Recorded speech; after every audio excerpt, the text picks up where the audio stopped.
Welcome to Passages Pulse, where we track the heartbeat of Israel and the Middle East from a Christian perspective. In a time of confusion, division, and misinformation, we're here to help you cut through the noise with truth, clarity, and conviction.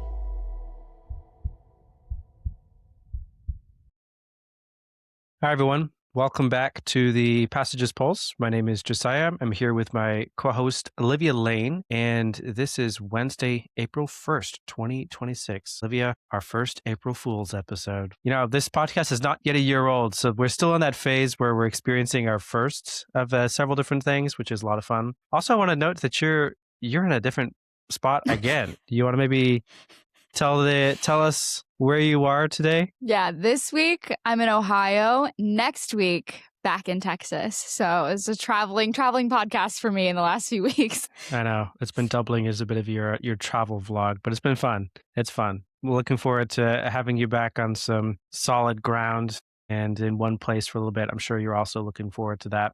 We're gonna jump into some interesting conversation today, I think. I've seen you out there on social media, Olivia, talking about some stuff, and we're gonna be bringing it into the podcast this week. So buckle up, folks. It'll be a fun time. To start, essentially, the war in Iran, you know, it's month old now, and there's a lot going on. Of course, there is a speech set to be televised this evening by President Trump in which he'll be making some sort of announcement. So we can't discuss that yet because it hasn't happened, but I'm sure there will be some interesting news coming out of that speech. There's also much talk of negotiations. And at this point, barring any sort of surprises to happen or to come in this speech this evening, it looks like the war is probably going to last another few weeks just based on the rhetoric and the various objectives that are still being discussed. So we're not going to spend too much time on that specifically, although I would encourage anyone who's interested in learning more about what the White House is thinking to try to listen to or find a synopsis of that speech tomorrow. That being said, what I want to focus on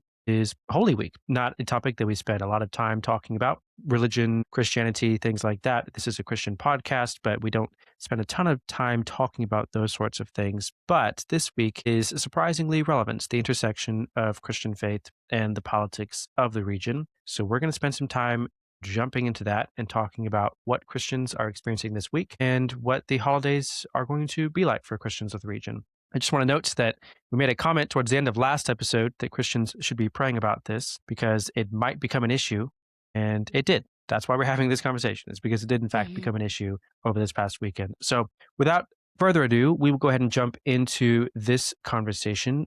Olivia, I would love it if you could briefly set the stage for us by helping to explain what is Palm Sunday, Easter, Holy Week? What is it typically like in Jerusalem? Because we're going to have a conversation about what it's not going to be this year. But first, maybe you can set the stage by telling us what is it typically like in Jerusalem? Yeah, absolutely. So most services obviously center in the Old City, typically around the Church of the Holy Sepulcher, which is historically believed to be the site of Jesus' crucifixion and resurrection. So you'll see multiple denominations, which is something that's super interesting. Even if you're looking at photos online, you can see this distinction very clearly. You'll see Greek Orthodox, Catholic, Armenian, many different congregations coming to celebrate during the Holy Week. And they often also hold certain overlapping liturgies. So on Palm Sunday, crowds often walk from the Mount of Olives into the Old City waving palm branches. And then on Good Friday, pilgrims often walk the Via Dolorosa,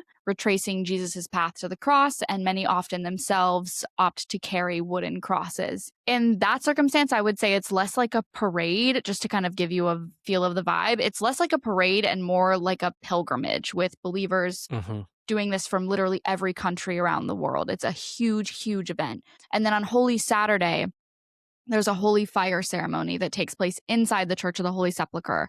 And according to tradition, this flame miraculously appears and then is passed from candle to candle. Highly encourage anybody listening who has not had an opportunity to be there in person to look up pictures of what this is like, because it's an incredibly powerful thing to watch.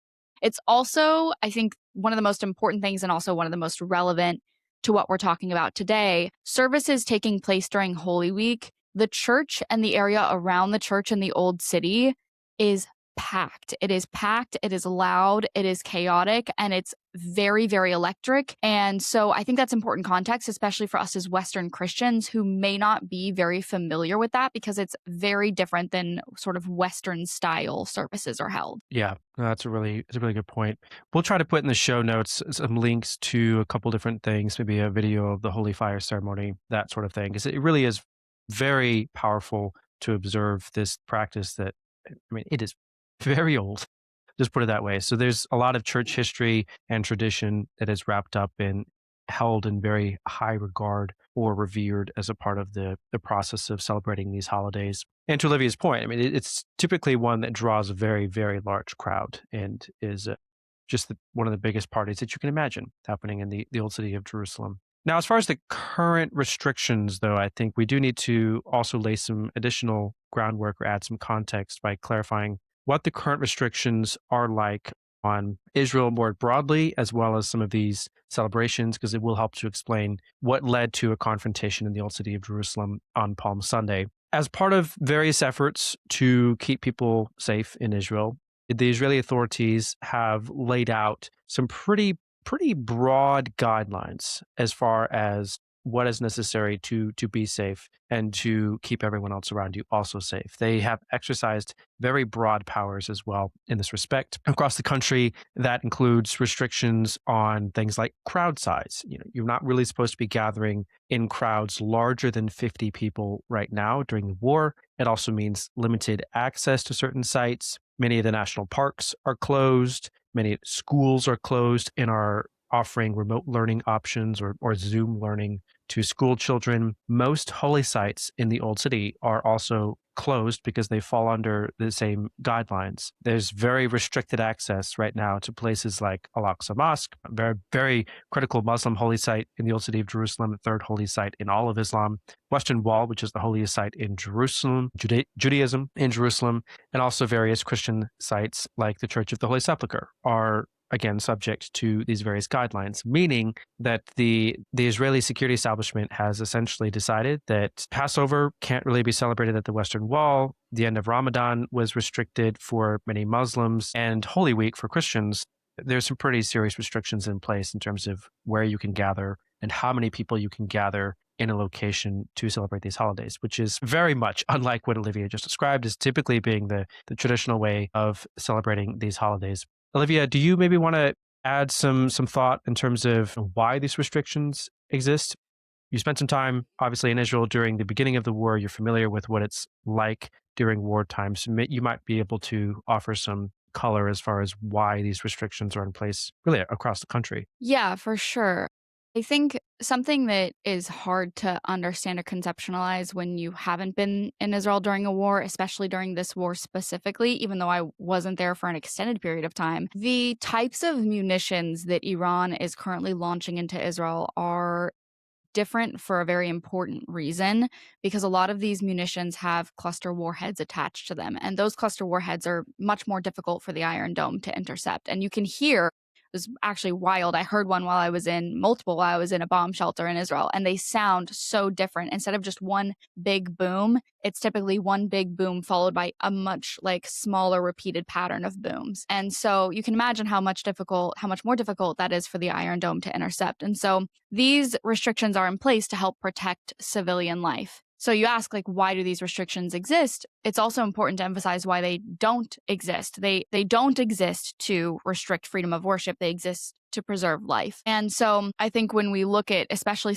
situations like the Holy Sepulcher, it's different from being in a place like Tel Aviv, where there are bomb shelters every few feet. If you're in an emergency situation and you need to get to a shelter, it's not just that the Church of the Holy Sepulcher and all of these other places don't have a bomb shelter. It's that often these bomb shelters aren't even within the time it would take for if you were there when a siren went off. It would take you way too much time to even find the closest one to put you in a safe position. So that's really why these restrictions are currently in place. Yeah, it makes a lot of sense. There's a couple of things I would add as well as far as what specifically is going on in the old city of Jerusalem. It's not just the fact that a large crowd is ripe for a mass casualty event. That's also true in Tel Aviv. But the difference between Tel Aviv and the old city of Jerusalem is a couple of things. One, Iran has been shooting at Tel Aviv, yes, but it's also pretty clear that it has been deliberately shooting at the old city of Jerusalem. In Tel Aviv, you can kind of make the argument that maybe Iran is shooting at some sort of military building or national infrastructure, energy infrastructure, something like that. In the old city of Jerusalem, the only viable target for them to be shooting at is a holy site. So there's something particularly important to note about that the reason why some of these restrictions exist in the old city is because it's clear that Iran is trying to shoot at holy sites that belong to all three major religions, Judaism, Islam, and Christianity in the old city of Jerusalem. The old city as well is not just a place where it's hard to find shelter, it's also very hard to get people in and out in a quick fashion. It simply does not have the infrastructure to allow for a massive mobilization of first responders. The streets are, for example, way too narrow. If you've spent any time in the old city of Jerusalem, you're hopefully fairly familiar with this, that if you're on a pilgrimage, for example, and you're trying to walk the Via Dolorosa, it takes a while because the streets are narrow. There's a lot of people. It's crowded. It's kind of a maze in there. And you just can't walk very quickly if there's a lot of people in there and it's such a narrow space that you're trying to walk through. Now imagine trying to get an ambulance through the streets of the old city of Jerusalem. You can't. You might be able to get, a United Hatzalah motorcycle, for example, into the old city of Jerusalem. But that's one first responder. If you have a mass casualty event, you don't have the ability to get a large number of medics or first responders in there quickly. You don't have the ability to evacuate people quickly in an ambulance or something like that. So it just compounds the effect of a mass casualty event when you're dealing with it in the middle of the old city of Jerusalem, which is, it would be a tremendous tragedy, exponentially greater, perhaps, even than something that might happen in Tel Aviv, just because of the infrastructure and the design of the old city of Jerusalem. Now, I want to touch a little bit about what happened on Sunday, because as I mentioned earlier in this episode, there was a confrontation that sort of brought this issue to the forefront and put it on everyone's radar. That being that on Palm Sunday, the Latin Patriarch of Jerusalem, whose last name is very Italian, and I'll let you look it up if you want to know exactly what it is, but it's so good. Let's just leave it at that. It's a very Italian last name, but this man has been in Israel for quite a long time, actually. He's very familiar with Israel, living in Jerusalem. He has played various roles, and for several years now has also been the Latin Patriarch of Jerusalem, essentially the highest ranking Catholic official in the Holy Land. And he attempted to hold a private Palm Sunday service in the Church of the Holy Sepulcher on Sunday.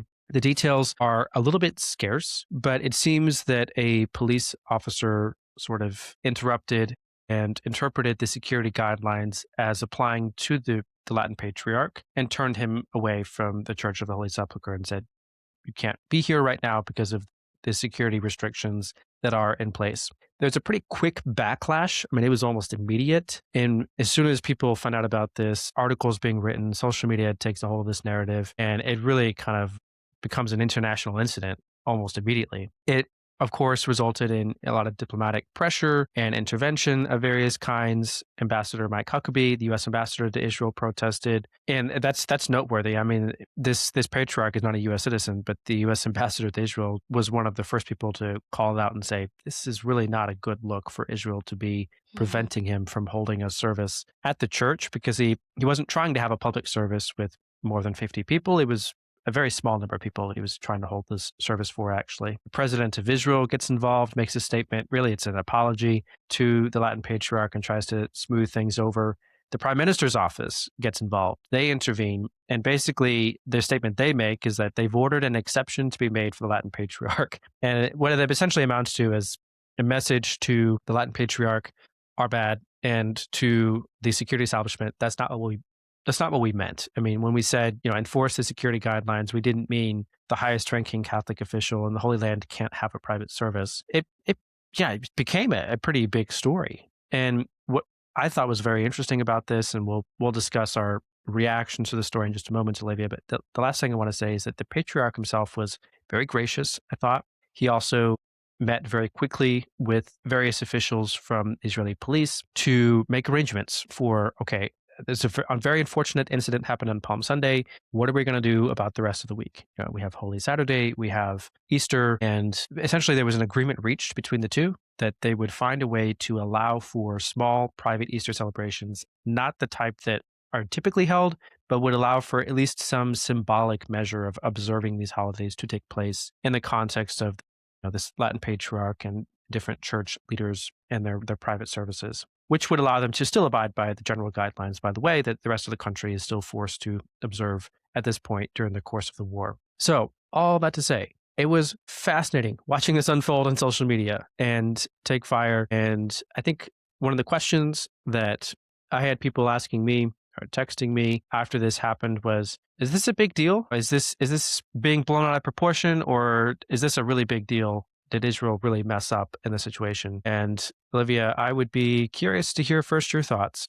I have a few, but I want to give you first turn at answering this question from our listeners. Thanks. Yeah. I mean, I think the simple answer is yes and no. And I think that's because you and I both know that so often that gets lost in the nuance that, like, yes, it was a big deal. And at the same time, it also wasn't a big deal. This seems to be a miscommunication that happened on multiple different levels and does not seem to be, by any accounts, a malicious attempt to stop the patriarch from holding services in the Church of the Holy Sepulcher. And it's really astonishing how quickly that kind of nuance just gets so lost in the outrage online. And I say this obviously as somebody who has a lot of hot takes that live on the internet. So getting caught on this outrage can be so easy. And I think the sad part for me, and I'm sure they'll say this more than once, is that picture that you referenced of the patriarch shaking the hand of, the security forces in Israel, and they're both grinning ear to ear. Like, that, as Christians, should be the headline for us, because that is what peacemaking looks like.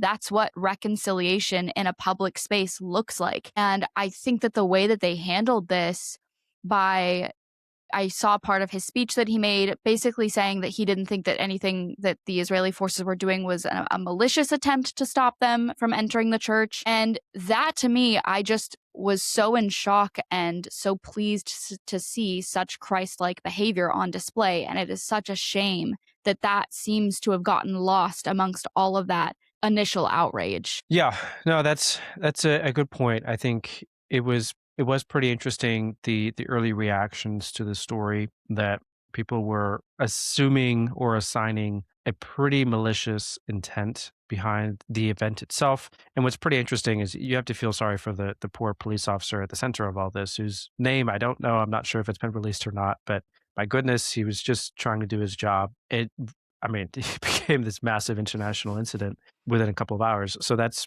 pretty insane. As far as, is this a big deal or no? And then we'll in a moment talk about how we sort of react to all these sorts of things. I think, Olivia, you're right. I mean, the correct answer is yes and no. And that probably is not a very satisfying answer, because we live in a very polarized society where people like to live in the black and white, where it's most comfortable and convenient. This story is probably not that comfortable or convenient, actually, if you're trying to really get to the heart of the matter or understand what actually happened. I say yes, it's a big deal because it was a mistake. I mean, given the significance of the occasion and the stature of the Latin patriarch, that shouldn't happen. I mean, the Latin patriarch is a representative of the Vatican in Jerusalem, essentially. It's not just a leader of the local Catholic congregations. It's a person with a quasi-diplomatic status of sorts. It's very complicated to understand, but the leaders of most of the churches, major churches in Israel, the Catholic Church, Greek Orthodox, Russian Orthodox, they have a special status that is more than just a citizen of another country. To not take that into account when deciding whether to prevent him from visiting the church, that's a mistake. I mean, that shouldn't have happened. It was pretty easily preventable. I don't want to pick on the poor police officer. I think part of the blame does lie with that police officer for not exercising better discretion in the situation. I also think, honestly, I mean, this is me sort of reading between the lines a little bit here. I have to admit that. But my read of the situation is that the government probably was also partially to blame for not better preparing for a situation like this during the holidays. I mean, you had to anticipate that there were going to be people, especially these leaders of these churches, who wanted to have services for Palm Sunday, for Holy Saturday, Good Friday, Easter. I mean, it's Holy Week. You had to assume that this was going to become something that you would have to address, and to not give more clear instructions to the police about how to interpret the guidelines during Holy Week and enforce them appropriately, somebody higher up than this police officer probably messed up too. I think is my big takeaway. It's not just this police officer's fault. Now, I also think it's, well, yes, it's a big deal because mistakes were made. It's also not that big of a deal because a lot of the reasons why I've seen people online, especially on social media, saying that this was a big deal is because it was an act of spite or it was an act of overt Christian persecution. And I just don't think the facts bear that out in this situation. I think it was a very quick resolution to the situation, one in which made everyone happy, including the Latin Patriarch. So obviously diplomacy played a significant role in the situation and prevailed. That's not something you would expect if this was a case of persecution. The Church of the Holy Sepulcher is also not the only site under these restrictions. We've talked about this a bit earlier in the episode, but Passover also has major restrictions at Jewish holy sites in Israel. The Jewish people are also going to be experiencing the lack of ability or capacity to celebrate as they normally would. And to argue that Christians are being singled out is not true in this situation. It's not an act of discrimination when everyone in the country has to abide by some pretty harsh guidelines right now. Even under normal circumstances, just to unpack this a little bit further, the jurisdiction of the Church of the Holy Sepulcher is complicated. It's a church managed by several denominations. The keys are held by a Muslim family. It's not like anyone, even the Latin Patriarch, can just walk in whenever he wants to, even when there's not a war, because the jurisdiction is complicated and is very politicized by the various church denominations that control portions of the church. And it's just more complicated than people think it is, I think is the point that I'm trying to get across. If you know much about Israel's complicated security apparatus, I think it was safe to say this was a bureaucratic nightmare and probably one that they should have seen coming, but it's not an act of persecution or discrimination against Christians. It also seems like it was a cultural misunderstanding to a certain degree that a lot got lost in translation here. Societies in the Middle East have a fundamentally different relationship with security and the measures that are deemed necessary or appropriate to protect it and uphold it. And a lot of the people commenting on social media about how draconian this was or how awful, how could you do that, are kind of overlooking the fact that most people in Israel are really not complaining that much. Even the patriarch himself is basically saying, that wasn't cool, but I'm glad we worked it out and it's fine. Yeah. That reaction is the type of reaction that could only happen if you've spent significant years in the Old City or in the Holy Land. You know the local politics and culture well and understand the environment that you're living in. Most American Christians don't seem to be that fluent based on the comments that I'm seeing on social media right now as far as how Middle Eastern cultures interact with or think about security. So all that to say, yes and no, and that's probably not the answer most people want, but that's how I would answer that question. Olivia, let's talking a little bit about how Christians should respond to this. You want to maybe take a stab at this one? Yeah. I think you said it so perfectly, watching the reaction between, people in the West and versus the people actually involved with the situation, that felt like such a dramatic difference in response. And I think it's really easy for a lot of Christians in the West to look at the situation and assume, because they're so unaware of all of these different nuances that we've gone through, that Israel is blatantly attempting to restrict religious freedom. And I think one of the first things that I saw after the whole situation was unfolding online was a lot of people comparing the restrictions to access in the church in the Old City to like COVID regulations. And a lot of people saying, if I want to risk my life to attend church, then I should be able to do so, which is a very American perspective to have. And I'm not saying that that's necessarily the wrong perspective, but I think in situations like this, we in the West tend to value personal freedom above wisdom. And what we fail to recognize is that our decisions, especially in situations like this, don't just affect us. In a situation where, God forbid, something were to happen at the Church of the Holy Sepulcher during some type of service, you're not just putting your own life at risk, you're also putting the lives of other people at risk, including the people who would have to protect you if something went wrong. And I think we lose sight of the fact that as Christians, it's not necessarily always a virtue for Christians to unnecessarily put themselves in harm's way and endanger others in the process. And so when we look at the situation, especially how the Latin patriarch responded with grace, with humility, with assuming the best with other people, and with really trying to be what a peacemaker is, I think that should be the first headline that Christians go to. That should be the example that we should be looking towards. And I think Christians should really praise the fact that this issue was resolved so quickly and with such humility, and celebrate the fact that peace was able to be reconciled in this situation. Yeah, I think that's all really good notes, Olivia. And I think I would agree with most of that. I think there's a couple things that definitely stood out to me as I was watching the different reactions online, and some of them made me uncomfortable, and I was wrestling, trying to figure out, why does this make me uncomfortable and how would I respond differently? And I'll do my best to sort of pull together a few of my scattered thoughts on this, because I was processing quite a bit online. Number one, I think dismissing Sunday's incident and treating it as rage bait would both be a mistake. A mistake was made. You can't dismiss that away and make it not so. I mean, it was a mistake to not allow for the local leader or face of the Catholic Church to have a private service that would appear to be within the guidelines that everyone is required to live by right now. That shouldn't have happened.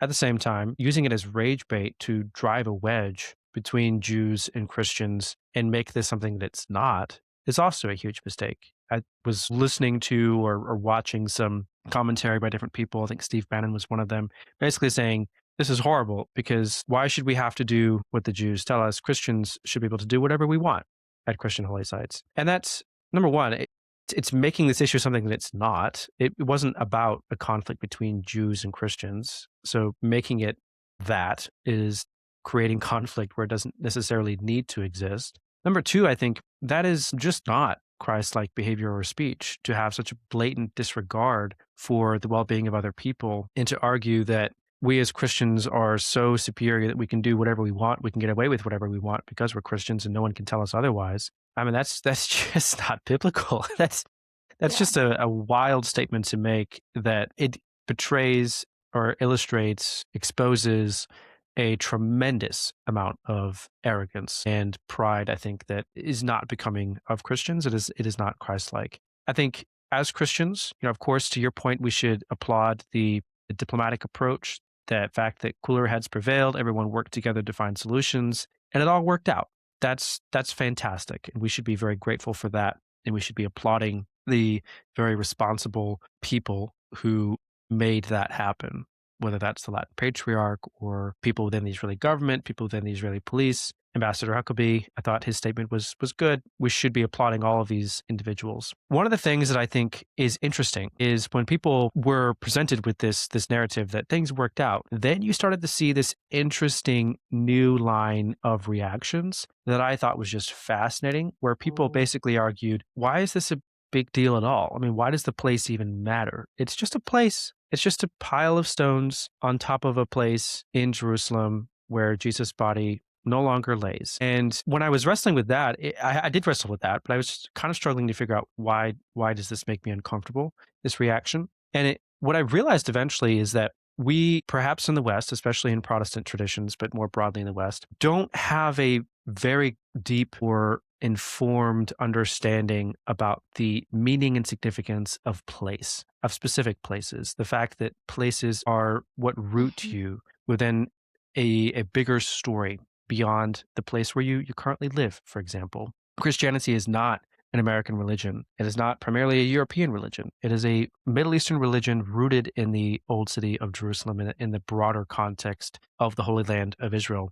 And we can lose sight of that often, and we can become unrooted, and we can, frankly, get very spiritually lost if we lose sight of where does our faith come from. The fact that it was born out of a specific place, a place and a people that God has a very specific love for, the Holy Land and the Jewish people. The fact that Jesus himself wept over the city of Jerusalem, knowing that it would be destroyed after he was gone by the Romans. This is all something that we don't spend enough time thinking about, I think. Places do matter, not necessarily for their own merit, but because of what they remind us of, or the role that they play in the broader story that is God's redemptive work through human history to bring humanity back to himself. And as I process that, I think I really wound up just kind of landing the same place where I landed at the end of our last episode, where I was just feeling like we really need to be more intentional about praying for the peace of Jerusalem and the rest of the Middle East, praying for the places that preserve the memory and the history of this faith that we belong to, this tradition that we belong to,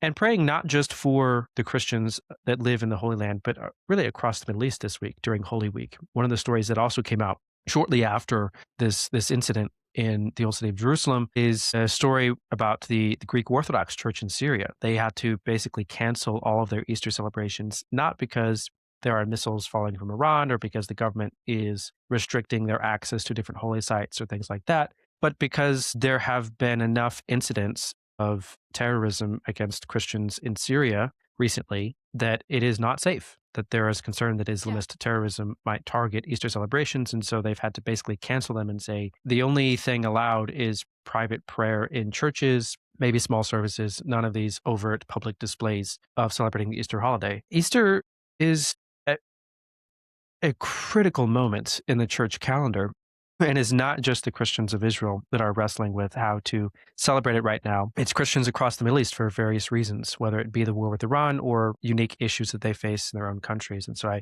I think for me this week, as I look forward to Good Friday, Holy Saturday, Easter Sunday, and as I enjoy the privilege of celebrating it so joyously and openly as I will be able to this weekend, I want to be mindful to also be praying for those who will be celebrating it in secret. Not because, again, in Israel, you don't have to celebrate it in secret, but in Syria, they will have to because of the threats to their own safety, and across the region because there is real persecution threatening many Christians. And we need to be, I think, especially mindful of them this weekend as well.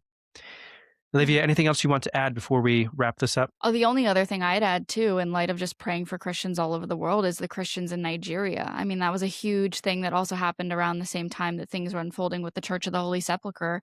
There are Christians being brutally, brutally murdered in Nigeria for their faith. And it's been really sad to see so few people talking about Christians in Nigeria and the situation for Christians in Syria. And I think as Christians, we should be paying attention to that. And I think it's easy in the West to feel disconnected from our Christian brothers and sisters who live halfway across the world, who may look differently than us, who may often have different ways of practicing their religion than we do. But I think it's a really great point that you're making, that we need to be aware of those things and to weep with those who weep and mourn with those who mourn, and to just keep them in our prayers. Yeah, exactly.